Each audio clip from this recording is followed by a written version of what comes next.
1907, a group of committed women, including the ever-diligent secretary Amy Robbins, launched the Robbinsdale Library Club. Their vision was simple but powerful: a free public library for the neighborhood, a place to gather, a source of knowledge, and a spark for the community. They started small. The books were donated, spaces were borrowed, like storefronts, the village hall, even hotel lobbies. By 1917, they purchased a tiny former bakery, moved it to a donated lot on Rockford Road, and fixed it up with hardwood floors and shelving. The library opened to the public on June 28, 1920. But these women wanted more than just okay. They wanted something permanent, something welcoming, bright, and beautiful. On January 4th, 1926, a new library building opened, paid for by community donations, including one from local publisher Wilford H. Captain Billy Fawcett.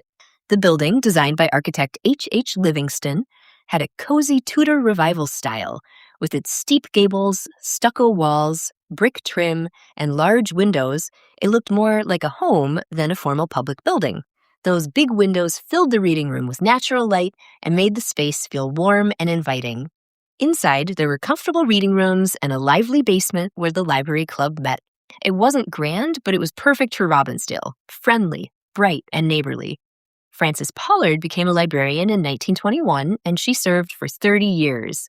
She remembered the early days of uncatalogued books, a small oil stove for heat, and volunteers doing most of the work.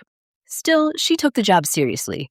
She organized the collection, ordered books, and welcomed children and teens with a gentle but firm shh. Under her care, the library grew. It became a place where kids sat quietly at long tables, turning pages in the sunlight. The library club didn't just build a library, they built traditions. One fundraiser was the 1929 Robbinsdale Library Club cookbook, filled with recipes, humor, advice, and local ads. It captured everyday community life, club meetings, book sales, and social gatherings centered around the library. Over time, the building changed. In the 1960s, it was expanded and remodeled to keep up with a growing community. In 1975, the Hennepin County Library Board decided the best days of the Robbinsdale Community Library were over and recommended that the building close after 70 years of service. In 1973, Hennepin County had built a large regional library called the Rockford Road Library and could no longer support this historical Robbinsdale library. The Robbinsdale city manager, George DeLay, proposed that volunteers could be found to cover the entire 18 hours the library would be open each week. DeLay pointed out that circulation dropped when the library board cut the facility's hours from 45 hours to 18 hours. Laura Landers, deputy director of the Hennepin County Library System, said that although it was a very painful decision to close a library, the new Rockford Road Library was less than 2 miles away from the Robbinsdale Library. And people in Robbinsdale didn't understand that they were over-libraried in the northwest part of the county. Despite a variety of last-ditch efforts, the library board's decision was final, and the library closed in 1976. It had been a much-used local library with about 17,000 volumes and an annual circulation of over 102,000. It had been built by and was owned by the Robbinsdale Library Club, while the city of Robbinsdale provided the maintenance. The last librarian to serve was Mrs. Virginia Lukaszewski, who had worked in the library since 1958. In 1978, due to the efforts of Vern Baker, a councilman, this building was put on the National Register of Historic Places. A plaque on the building reads, Robbinsdale Community Center, Robin Gallery, declared National Historic Site 1978. Built in 1926 for use as a public library by Robbinsdale Library Club, which was founded in 1904, donated to the city of Robbinsdale for community use, 1977. The building found new life as the Robin Gallery, a volunteer-run art space. With its sunlight, high ceilings, and warm character, it became a natural home for local artists and community events. In the late 1970s, the basement became home to the Annex Teen Clinic, offering confidential health services to young people. And in 1983, a fire caused major damage, destroying records and equipment. Though the building survived, the event left a lasting impact on the community. In 1998, the Robbinsdale Historical Society moved into the building, creating a permanent home for local history, artifacts, and memories.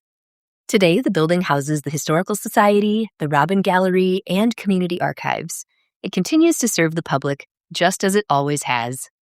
When you walk up to the building today, you're seeing more than brick and wood. You're seeing the legacy of people who believed in their community. Amy Robbins and the Library Club, Francis Pollard, and Captain Billy Fawcett. This year, the building turns 100 years old.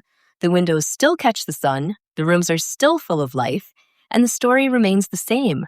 Big things often start small: a group of volunteers, a fundraiser, a shared idea, and grow into something lasting. So as we approach the centennial of this building's construction, we're going to talk about the Robbinsdale Library. The earliest days, what little inklings we have of the first library, we know that it was a little collection of books and it was kept in various places. For a while, it was kept at the drugstore. Then it was kept in the Columbia Hotel. And then it was moved over to the City Hall. And the books kept moving around. At some point, a group of women in town, led by Amy Robbins and a woman named Mrs. Carter, in 1907, they form themselves as this library club, and they start pursuing a building. First building they get is a little bakery. This building sits on the land that was donated by Alfred Parker, who also donated the land for the train station, which was across the street. So they bring this little building over from the main street over here. They stucco it. It's 2 rooms. They put a little divider in, and they put some electric lights in. They get a little library desk, and this little library desk is still sitting over in that corner. And they bring that over to their new little building here that goes up in, actually, the date is a little fuzzy. The library club forms in 1907. It's housed in various places, but the little bakery building comes over here in 1919. The other thing that is still here from the little bakery building is that glass case.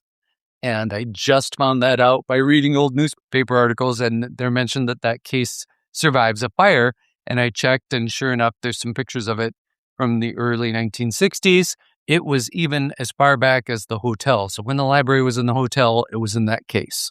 And then the case kept moving around just like the little desk did.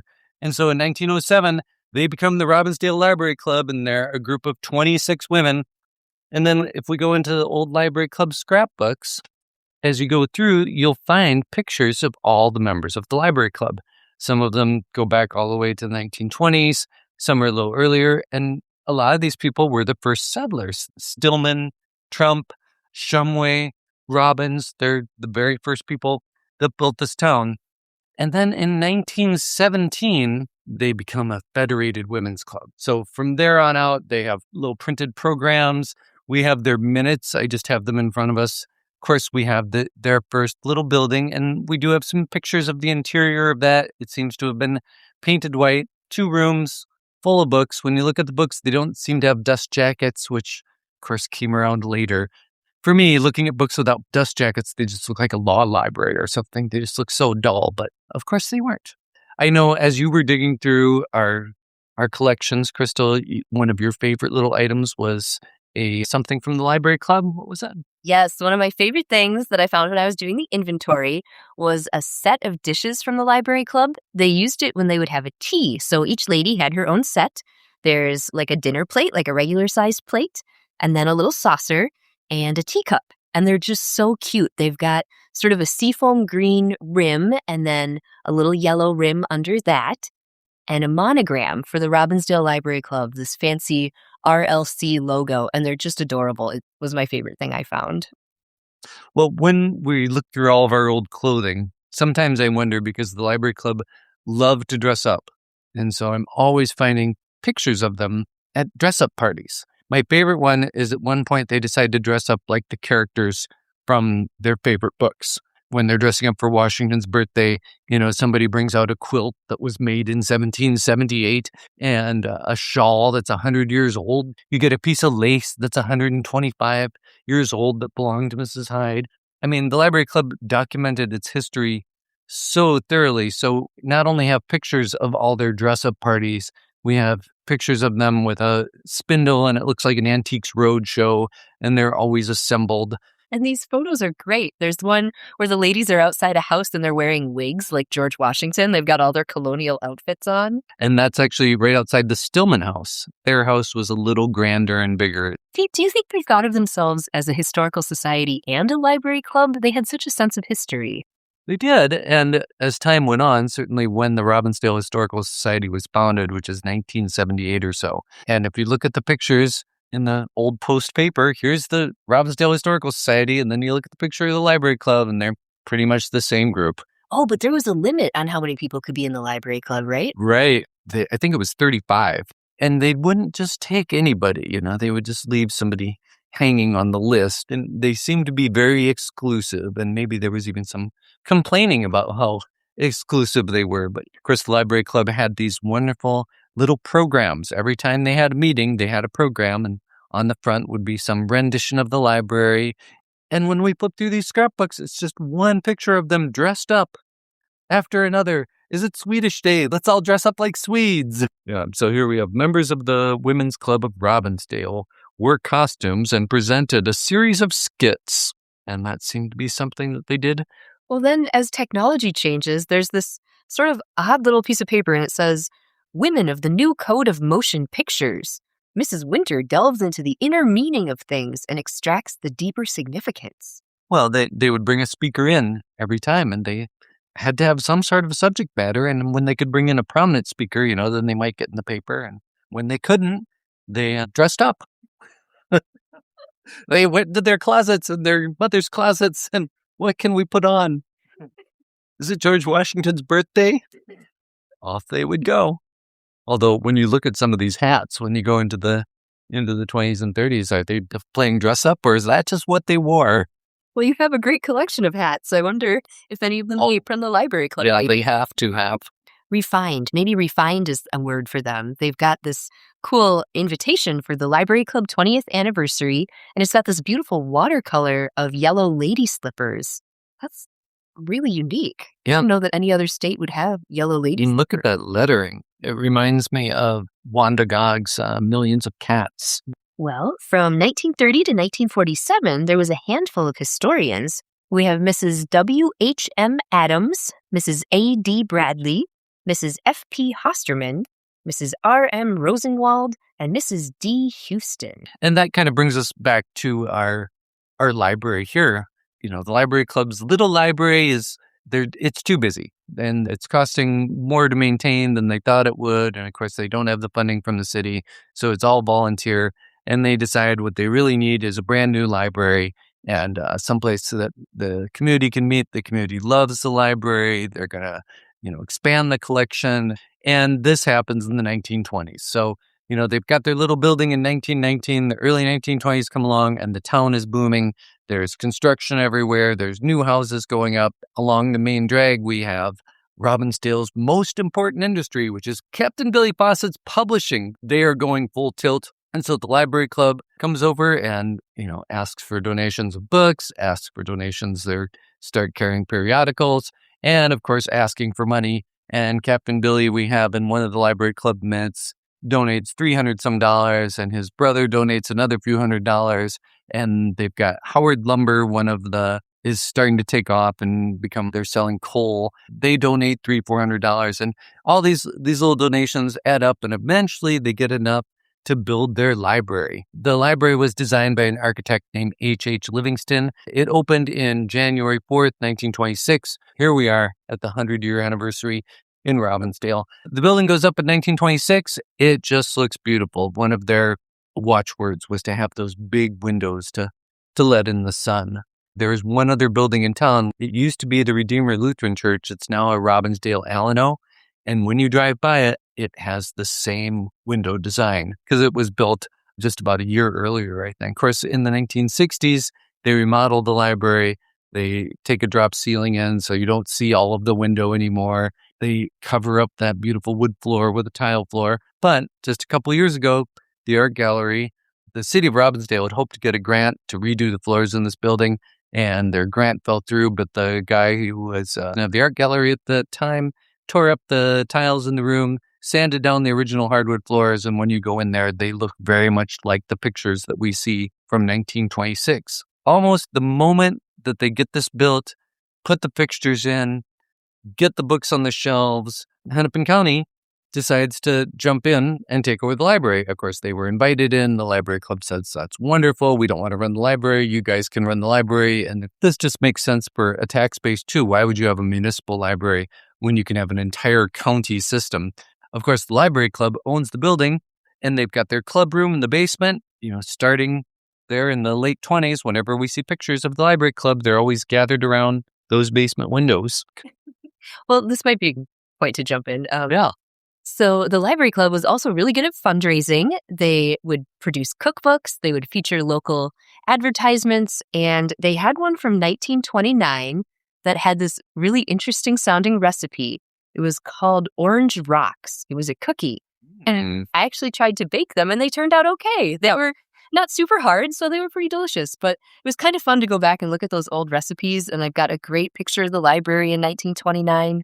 I mean, these were really busy ladies producing their own books and fundraising. Yeah, I remember those Orange Rocks. And I wonder how many other people we should publish some more of those recipes to see if anybody's still interested in doing that. And it was always interesting to see who would be advertising. All of the businesses in town would be advertising in the little cookbook. Standard Oil Company, Elmquist Shoe Shop, the Wagner's Cafe, and Braun's Bakery. But the other recipe that I always thought was interesting in the Robbinsdale Library Cookbook was this one, and this is how to preserve a husband. So be careful in your selection. Do not choose too young. When once selected, give your entire thoughts to the preparation for domestic use. Some insist upon keeping them in a pickle. Others are constantly getting them into hot water. This may make them sour, hard, or sometimes bitter. Even poor varieties can be made sweet, tender, and good by garnishing them with patience, well sweetened with love, and seasoned with kisses. Wrap them in a mantle of charity. Keep warm with a steady fire of domestic devotion, and serve with applesauce. Thus prepared, they will keep for years. They were funny. These ladies were funny. Mm-hmm. They kept very busy. They usually had some sort of, editorial commentary in their cookbook. Here's a little poem from the early 1940s. The words are by Mary Swift Arntzen. Over the lilac way we go to Hennepin County clubs, to Mound, Navarre, Long Lake, North Shore, Crystal, and Wayzata Town. Over the lilac way we go to Hopkins, Excelsior we find, then Richfield on to Robbinsdale after we roam a time. Over the river and highway comes our district president to help our clubs the year round to give her good intent. Over the lilac way we came to celebrate today. Hurrah for the fun when our work is done. Hurrah for our president. Oh, hurrah! I do love that. So the library serves the community so well. And then we get our first professional librarians. So her name's Frances Pollard. And out in front of the library, we have this plaque to this day of Frances Pollard. And of course, she's famous. The big famous quote from her is, whenever somebody came into the library, she would put a finger up to her lips and make this sound. And then you knew that you needed to be well behaved and that there wasn't going to be any scurrying about or hiding under tables or moving books in places where they shouldn't be. She ran a tight ship from all accounts, and lots of people. She wasn't married, and she lived with her mother until her mother died, and then she moved downtown and lived in the Hastings Hotel, and she would commute back and forth to Robbinsdale in the streetcar, and she had this full-time job at the library. This is a newspaper article called Moving Came Often for the Library by Susan Kuhn in the Minneapolis Star on August 22nd, 1951. On almost any summer day, especially the rainy ones, the Robbinsdale Library looks like a school in session. Blonde braids and crew cuts bend quietly over reading tables. Teenage girls troop in, wearing scarves on their heads and looking for novels. A small boy comes in for his first library card and can't believe his luck when he's told he can keep a book for one whole week. Chief of these reading sessions is Frances Pollard, a former schoolteacher who's been Robbinsdale's librarian for 30 years. She remembers when the library itself was nothing more than an assorted pile of books and much community interest. She also knows that many of her books are well-traveled. The first trip they took was from their owners' libraries. A group of townspeople, led by the late Dr. Donald G. Culp and the late Mrs. Margaret Stillman, started a library movement around the turn of the century, and everyone was asked to scour their bookshelves. "There was a hotel on West Broadway," recalled Miss Pollard. "I believe the books were kept there first, and the wife of the hotel owner looked after them. Then they were put in a drugstore. Finally, they were moved to the town hall, but we lost too many there. Finally, we packed them up and stored them until we had a building." A tiny building, which was once a small bakery located between the library's present site and the Robin movie theater, served as the first library. In 1907, the Library Club was organized with approximately 20 members. The women had this small building moved to 4915 42nd Avenue, Robbinsdale. It was stuccoed and partitioned into 2 small rooms. In 1921, the library became a branch of the Hennepin County Library System and was visited by the first county bookmobile. During the same year, Mrs. Stillman persuaded Miss Pollard to become its librarian. "After many years of teaching and doing some school library work in Robbinsdale and Princeton, Minnesota, my health had given out," Miss Pollard said, "but I accepted this new position." Afterward, construction of a new library building began on the same site, so Miss Pollard packed up all the books and took them to the school. "I have no idea how many there were," she said. "They had never been cataloged." But the schoolrooms were to be redecorated, so the books had to go. The tiny library building was moved next to the school, and books were kept there. "I brought a little oil stove from home, and we cataloged the books that winter," Miss Pollard said. Around 1925, the new library building was dedicated. It still belongs to the Library Club. Before Miss Pollard became librarian, club members served as volunteer librarians on Saturday afternoons. By 1911, it had become a leading civic organization. A souvenir booklet of Robbinsdale printed that year stated that the public library, reading, and rest station is maintained under the auspices of the Ladies' Library Club with a membership of 40. The group, its active membership now limited to 35, still exists, and its club bulletin includes a waiting list of several names. Mrs. T.P. Howard of 4100 Quail Avenue, Robbinsdale, is president. Today, the library is open every afternoon and on 2 evenings of the week. Club rooms downstairs are used by several community groups. A New Yorker by birth, Miss Pollard came to Sauk Center, Minnesota when she was a girl. There, her mother worked in a factory which later moved to Robbinsdale. After her death, Miss Pollard sold their house and now lives at the Hastings Hotel.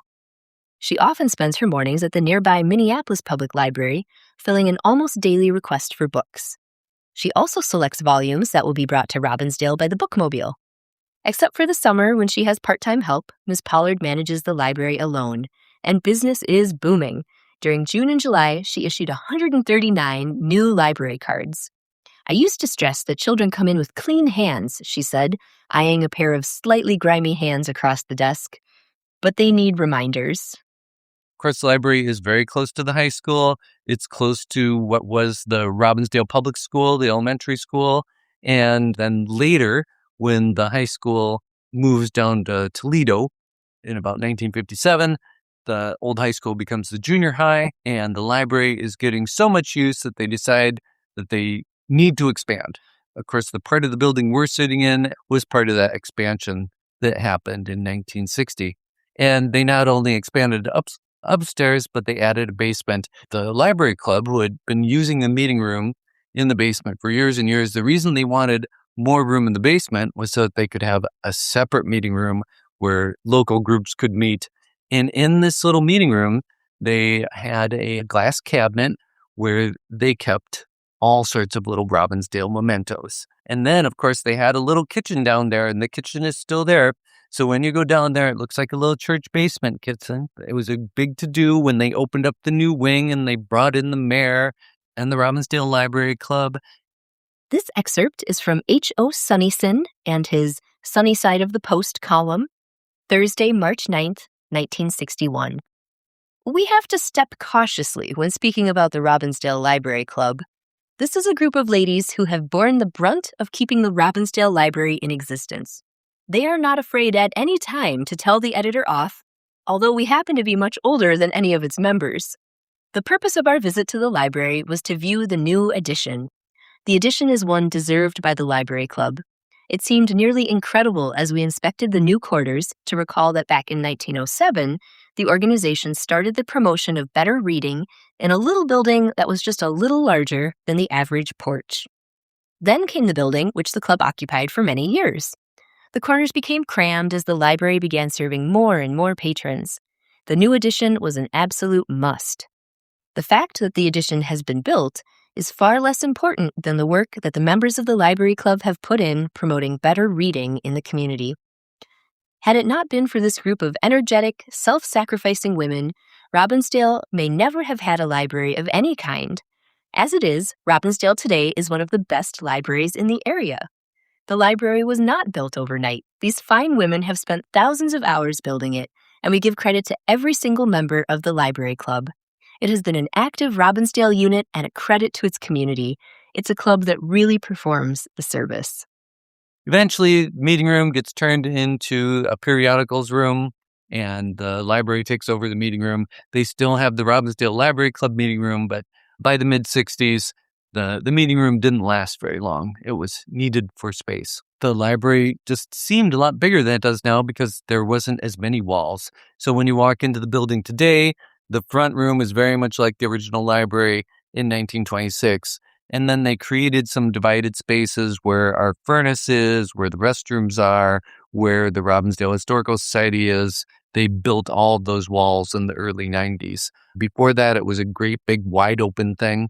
The ceiling, which is so high over in the gallery, was dropped to the level that it is in the Historical Society. It just looks like a nice little library, and lots of people spent hours and hours here and still remember it and remember the librarians.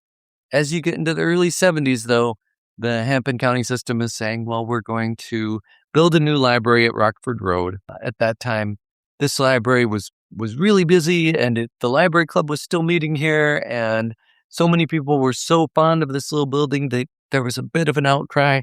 How could you close our little library? And of course, the Hennepin County system told Robbinsdale, you are probably over-libraried now because we have this other great big library that's just down the road. So the library closes in 1976, and strangely enough, the Historical Society gets going by 1978, and that's when the building gets put on the National Register of Historic Places because they got busy and put in the application. And the building had this great history. This women's club had built it, and then they turned it over to the Hennepin County Library System to run, but they still own the building. And at about the same time that they put the building on the National Register of Historic Places, they appeal to the city and say, we don't want to own a building. We don't want to deal with the insurance. We don't want to pay the electricity bill. We don't want to do the upkeep. And so they gift the building to the city. The building sits on Parker's land, which, comes with the caveat that as long as this is used for a public purpose, the city's welcome to use it. The moment it's decided this isn't going to be used for a public purpose, whether it's a park or a parking lot, whatever it is, then this reverts back to the Parker family, wherever they are. Well, the first thing that comes in to this building is the Robin Gallery, and they have a long and storied history, and I should probably at some point drag one of them over there to tell us about how the Robin Gallery got started. But it goes in really early, like in 1978, and then just a couple of years later, there was this little organization called the Teen Annex, and it was a sexual health clinic. And it was started by a nurse and a pastor, and they initially had a little spot over in Crystal. And so it was called the Teen Annex. And eventually they come to the basement of this building. And so the clinic provided sexually related healthcare. Initially, it was just venereal disease testing. And after a while, though, they got into pregnancy testing and pregnancy counseling. And it was just a place that kids could go and talk, and they are still in business. They took over an old dentist office after they moved out of here. They got here in 1978. The clinic actually began in 1971. And the clinic was really sparse, and it was staffed by volunteer counselors. And the Star Tribune had sent somebody out here to do a little story about it, and they went downstairs and noticed there was a couple pieces of furniture here and there, and there's a little partition for part of the room. And all of the counselors were volunteer. And there was a little bit of trouble behind that because some of these people felt like because they were volunteer and because there wasn't a structure the way a regular office would be, a kid had come down and talked to one of these volunteer counselors, and the counselor, said, "Well, when can you come back?" And they said, I'll come back some other time when you're open." But since there was no structure, no contact information, this person never came back. And that counselor ended up quitting and sort of going around saying, "You guys have to pull it together. This isn't going to work until you get a better structure. We can't do this on volunteer counselors. We can't do this without people setting appointments, without having contact information for people." The clinic itself came about because in 1971, the state legislature had passed a law that allowed young people who were not 18 to seek medical care, to seek counseling, to seek venereal disease testing, pregnancy testing, all those things without their parents' consent. The teen clinic felt like this was going to be their mission to help provide people with information, to help provide some of those services, and to give kids a place to go, a safe place where they can come in and talk about these things. Eventually, the teen clinic gets organized. They have paid staff. They have 2 or 3 paid staff. They still have some volunteers, but they're acting more like a regular healthcare clinic now. And they've set up little dividers in the basement where they have an examination room and they can do testing, etc. Then in 1983, the clinic is firebombed, and nobody to this day, nobody knows who did it, what the reasoning was for it. Firefighters in the city finally, after all of the blazes, all of this time we talk about the history of Robbinsdale, all these buildings burning down, they didn't let this one burn down. They were Johnny on the spot. Of course, they're only 2 blocks away, but they came right over. They put out the flames. The basement was horribly damaged. The things that were in the basement were covered in soot. And one of the things that was in the basement covered in soot was the old glass bookcase that had originally been in the Columbia Hotel and had moved around with the library club and is now in the Robbinsdale Historical Society. Of course, the little library table was down there and a few other items that had just been with the library forever. So the blaze starts in the middle of the night, and if the people who worked at the clinic remember thinking to themselves, "I'm there at night. I'm there after clinic hours by myself in that building, and I never thought anything bad would happen." So it was obvious that they were being watched because there was nobody in the building. Burned out basically the entire basement, but they got a grant, they got remodeled, they put up their examination rooms again, they went back into business, and I believe they were here until the 1990s when the dentist went out of business over there on 42nd, and they moved into their new building there, and they're still a thriving institution. And for a little while, you had the Historical Museum, you had the Robin Gallery, and you had the Teen Annex Clinic all together in this building. We didn't share space very long because the Annex Clinic moves out, and then the basement just ends up being used to store things for the art gallery, to store things for the Historical Society sometimes. And now the Robbinsdale City Band has moved in, and so the basement has all of their archives. It's almost like a little museum down there for the Robbinsdale City Band. Oh, I love this building. It's so charming. I was just telling someone about the podcast and they said, "Oh, where is the Historical Society?" I said, "Oh, it's this library building. It's white with this brown trim by the railroad tracks." And they're like, "I drive by that all the time." So I really encourage people, if you're driving by, stop in. It's so cute. It's got these great wood floors in the gallery, great big basement. The Robbinsdale City Band stuff is kind of fun to see. If they ever do a behind the scenes tour, that would be cool. But I love the way you've used the Historical Society space because there's cases all along one wall with all of these great items. You can come and really see the history of Robbinsdale. Kind of wraps around with that library desk with the glass-fronted bookshelves from the old library. It's just a really great way to showcase your collections. I think it's amazing. We try not to make it look too much like a flea market, but there is a lot to see, just lots and lots of little items. When you're driving by, in some ways, it looks like a little house. I mean, it does have some classic library features, those big windows that were meant to let in all the sun for people to read by. I love the little entranceway. When you first walk into the building, there's just a great big stairway that has not been remodeled. It's exactly the same as it was, when they built it in 1926. There's a little bulletin board. Could use a coat of paint now and maybe a little touch up here and there, but it's pretty well preserved. And when you go into the gallery, that's beautifully preserved too. The little remodeling they did just for the Historical Society, for the doors and the windows, they mirror some of the features of the older stuff in the gallery. The other wonderful thing about this building, it means so much that it's a historical society. The people that started the historical society are the same people who got this building built, are the same people that met however often the library club met and down in the basement. And you just have that sense of history that's the purpose of this building, to tell the story of Robbinsdale. Well, it is It's a a good community space. asset. You've got the great gardens out front. You have volunteers that manage the gardens. And then on the back, there's a ramp, so it is accessible in the back. And there's a little bit of a patch of grass, which has a great use for functions when you do big events or the Robbinsdale City Band plays there. It's super fun in the summer. One of my favorite features is the window. It still has the wood trim around the window. And in the winter, you can see the snow on, I think it's a honey locust outside. Yeah. There's some beautiful trees, and you can just watch the weather roll in. It's pretty. And listen for the train. And you can kind of pretend you're like back in the day. It's nice and cozy. You've got the windows, you got the train. It's just a great feel. It has a lot of character.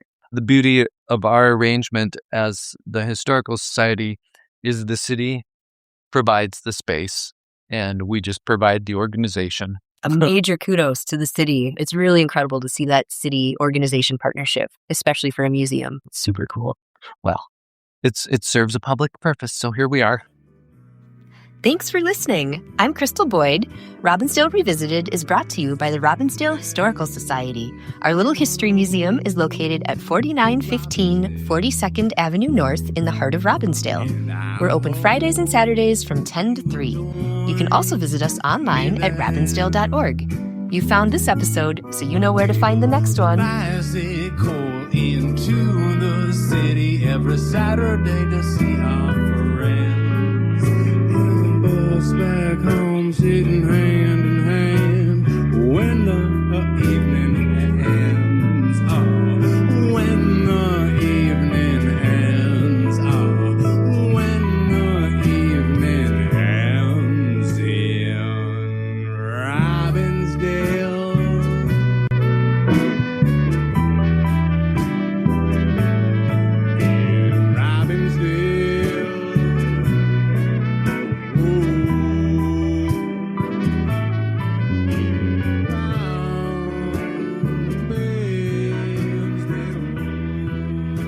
Our theme music is provided by Gabe Barnett and Them Rounders.